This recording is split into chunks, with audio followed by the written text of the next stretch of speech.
ओम श्री महालक्ष्मी नमो नमः। श्रीमंती येण्यापूर्वी मांजर देते हे 9 संकेत। श्रीकृष्णाने सांगितले आहे की जेव्हा एखाद्या व्यक्तीची चांगली वेळ येते तेव्हा त्याला निसर्गाद्वारे अनेक प्रकारचे संकेत मिळतात। त्याला प्राणी, झाडे, वनस्पती यांच्याद्वारे संकेत मिळत असतात। ही चिन्हे समजून घेतल्यास एखादी व्यक्ती आपले भविष्य घडवू शकते आणि त्याचे नशीब देखील बदलू शकते।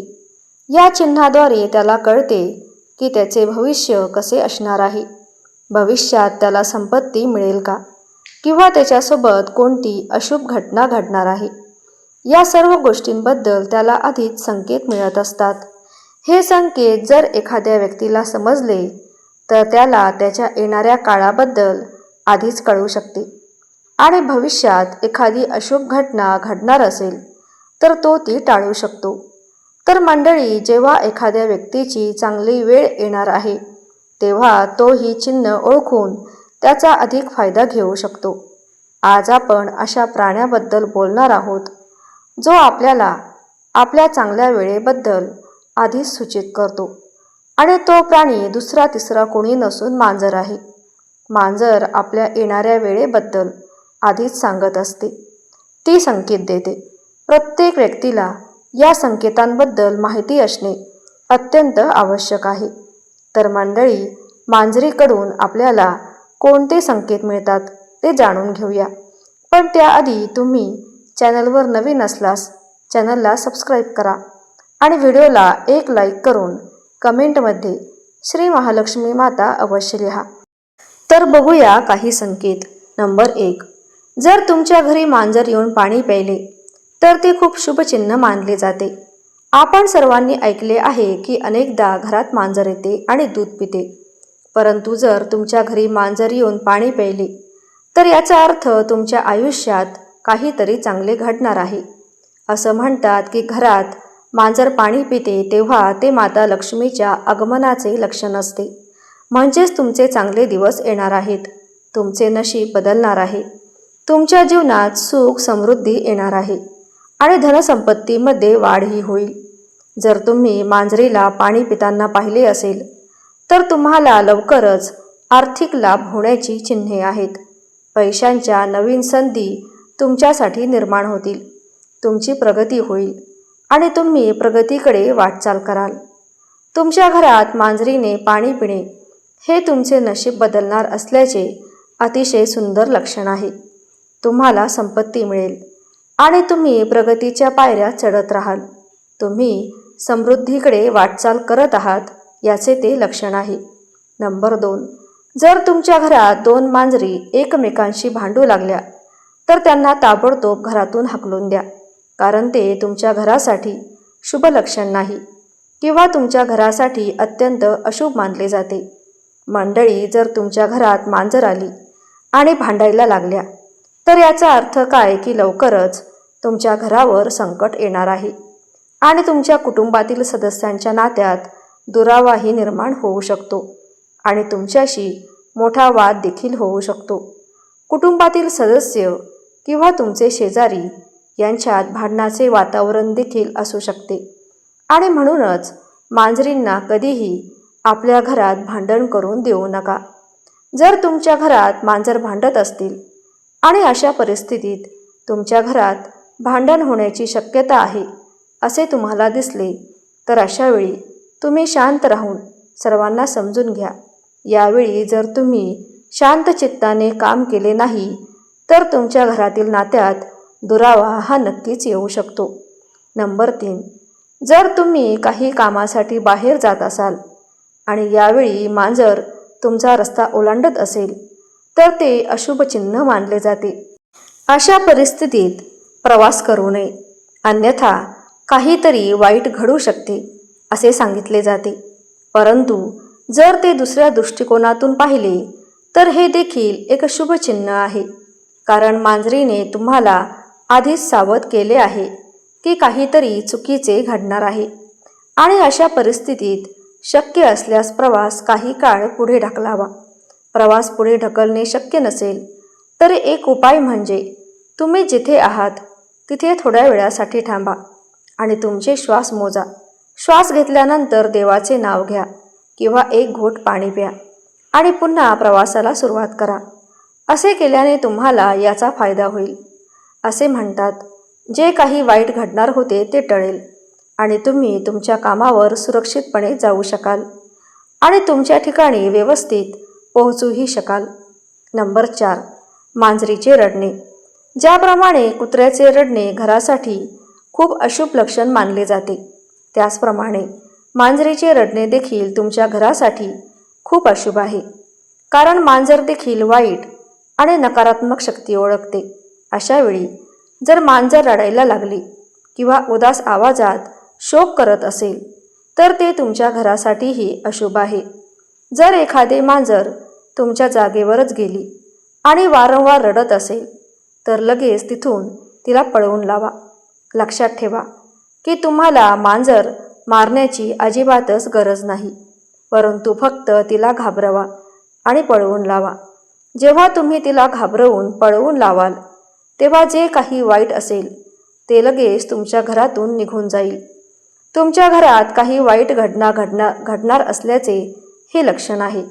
त्यामुळे जर तुम्हाला मांजराचे रडणे ऐकू आले तर तुम्ही ताबडतोब सावध व्हा आणि तिथून त्या मांजरीला पळवून लावा.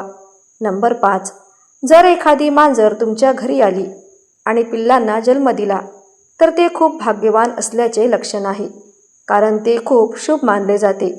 घरात मांजरीच्या पिल्लांना जन्म देणे हे सांगते की तुम्हाला देवी लक्ष्मीचा आशीर्वाद मिळाला आहे. जर तुमच्या घरात मांजरीने पिल्लांना जन्म दिला तर ते तुमच्या घरासाठी खूप शुभ मानले जाते. अशावेळी तुम्ही त्या मांजरीच्या पिल्लांना त्रास देऊ नये आणि त्यांना खायला दूध आणि ब्रेड द्यावे. हे तुमच्यासाठी खूप शुभ असेल आणि तुम्ही दिवसेंदिवस प्रगतीच्या दिशेने वाटचाल कराल आणि तुमच्या घरात धनसंपत्तीही वाढेल. नंबर 6. जर तुम्ही पाहिले की एखादी मांजर तुमच्या घरी येऊन उदास बसेल तर ते तुमच्या घरासाठी अजिबात शुभ लक्षण मानले जात नाही किंवा ते खूप अशुभ लक्षण आहे. तुमच्या घरी येणारा आणि उदास बसणारा कोणताही प्राणी तुमच्यासाठी शुभ संकेत देत नाही आणि ते तुमच्या घरासाठी अशुभ मानले जाते. परंतु मांजर घरात येऊन उदास बसणे हे अतिशय अशुभ मानले जाते. जर तुमच्या घरात एखादी मांजर बसलेली असेल जी तुम्हाला खूप दुःखी वाटत असेल तर तुम्ही तिला तिथूनच हाकलवून लावा.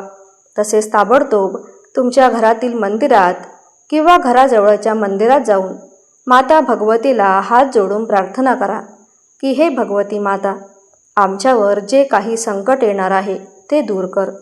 मंडळी, घरात मांजर येणे आणि दुःखी होणे हे सूचित करते की तुमच्यावर खूप मोठी समस्या येणार आहे किंवा काही घटना तुमच्या आणि तुमच्या कुटुंबासमवेतही घडू शकते किंवा कुणीतरी नातेवाईक आजारी असण्याची शक्यता आहे आणि त्यामुळे तुम्ही ताबडतोब सावधगिरी बाळगली पाहिजे. नंबर 7. जर एखाद्या मांजरीने तुम्हाला पंजे मारले तर हे चांगले संकेत मानले जात नाही. असे मानले जाते याचा अर्थ असा आहे की तुमच्या घरात कुणीतरी आजारी पडण्याची शक्यता आहे. अशा स्थितीत त्यावर उपचार करण्यासाठी हनुमान मंदिर किंवा भैरव मंदिरात जाऊन हात जोडून देवासमोर दिवा लावा, प्रसाद अर्पण करा आणि खऱ्या मनाने प्रार्थना करा. यामुळे तुमच्यावरील वाईट काळ टळेल आणि संभाव्य त्रास कमी करेल. नंबर 8. स्वप्नात मांजर दिसणे हे सहसा शुभचिन्ह मानले जाते. जर तुम्हाला एखादे मांजर आरामात किंवा कोणत्याही शांत अवस्थेत बसलेले दिसेल किंवा शांत आणि आनंदी दिसेल तर हे लक्षण आहे की तुमचे प्रलंबित काम आता पूर्ण होण्यास सुरुवात होईल आणि जीवनात चांगले परिवर्तन घडतील. तथापि काही गोष्टी अशुभ मानल्या जातात, जसे की जर तुम्हाला स्वप्नात मेलेले मांजर दिसले किंवा 2 मांजरी भांडताना दिसल्या तर ही चिन्ह चांगली मानली जात नाहीत. परंतु या व्यतिरिक्त स्वप्नात मांजर पाहणे हे आपल्यासाठी आनंद आणि यशाचे लक्षण आहे. नंबर 9. मांजर हा सर्वभक्षक प्राणी आहे. तो मांस आणि शाकाहारी पदार्थ दोन्ही खातो. मांजराने तुमच्या घरात मांसाचा तुकडा टाकला, मग ते उंदराचे मांस असो वा अन्य कोणाचे तरी, तर हे अशुभ मानले जाते. असे म्हटले जाते की तुमच्या घरात मोठा अपघात होऊ शकतो किंवा कुटुंबातील कोणाची तरी तब्येत ही बिघडू शकते. याचे हे लक्षण आहे. ही एक चेतावणी मानली जाते की आपण सावध राहावे. अशा परिस्थितीत कुटुंबातील सदस्यांच्या कल्याणासाठी आपण देवाकडे प्रार्थना करा आणि घराच्या सुरक्षेसाठी काही उपाय करा, असा सल्ला दिला जातो. हे लक्षण आहे की तुम्हाला तुमच्या कुटुंबाची आणि स्वतःच्या आरोग्याची काळजी घेणे अतिशय आवश्यक आहे, जेणेकरून तुम्ही कोणत्याही अप्रिय घटनेसाठी आधीच तयार असाल.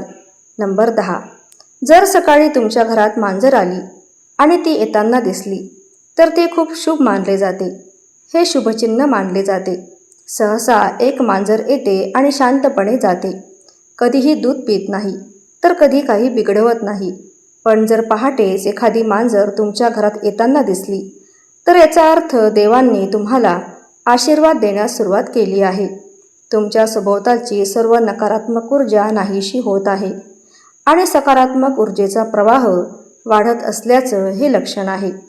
हा काळ तुमच्यासाठी आनंदाचा आणि प्रगतीचा काळ मानला जातो.